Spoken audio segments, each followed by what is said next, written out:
All right. And then the fifth question, can the Christian faith be supported by historical inquiry? Right.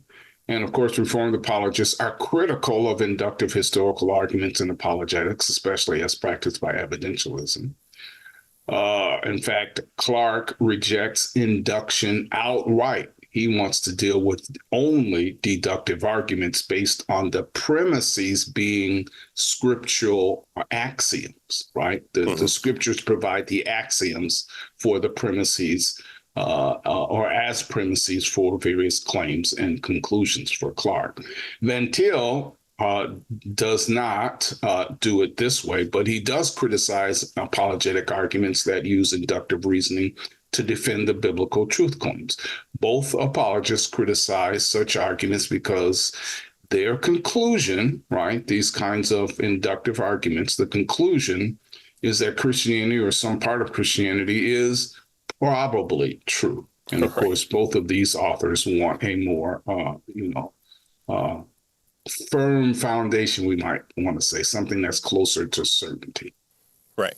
Right. And even in the comment section arguing about certainty of science, at what point in time are you going to claim certainty of science? The certainty of science that, we know the spheres exist in our model of the universe. And so we just need more spheres in order to happen.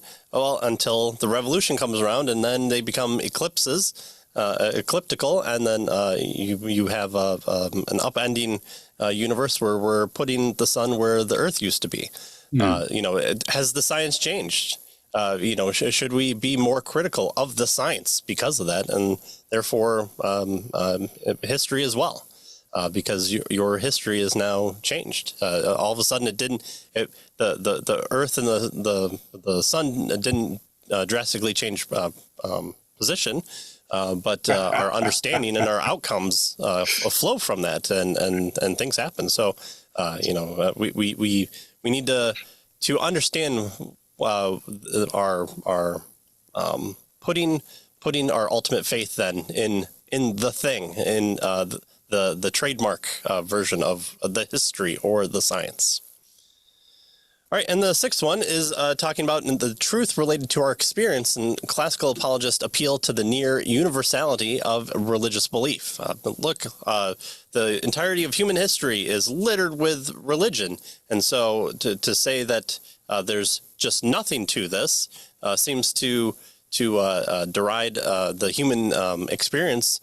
And so you can say, yes, there are ones that are more true than others, but ultimately there seems to be a universal commonality in mankind to be religious. And so then let's search out for that source of religiosity.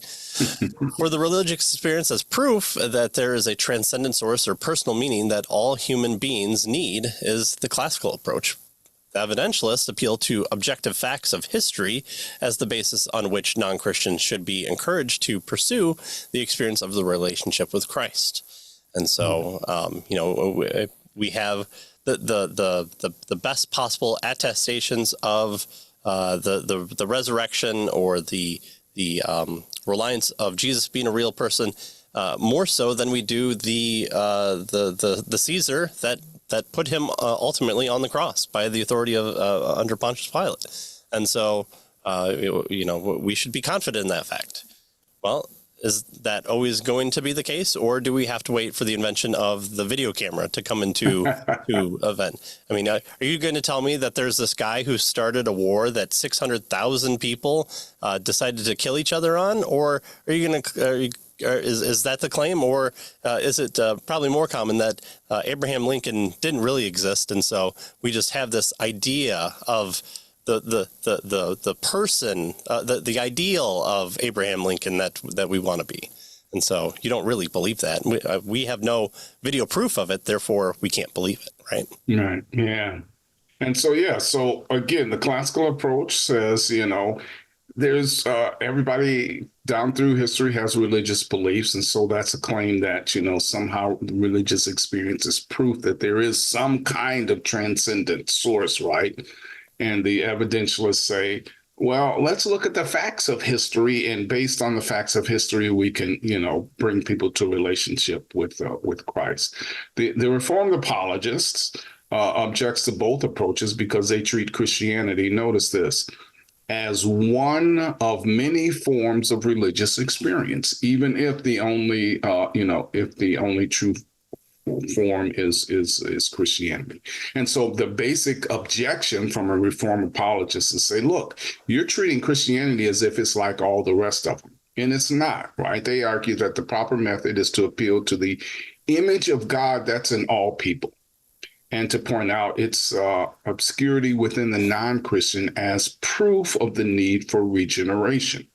So rather than seeking proof of God in religious experience, right, Van Til and argues, for instance, that we should contend that attributing meaning to any and every experience presupposes the existence of God.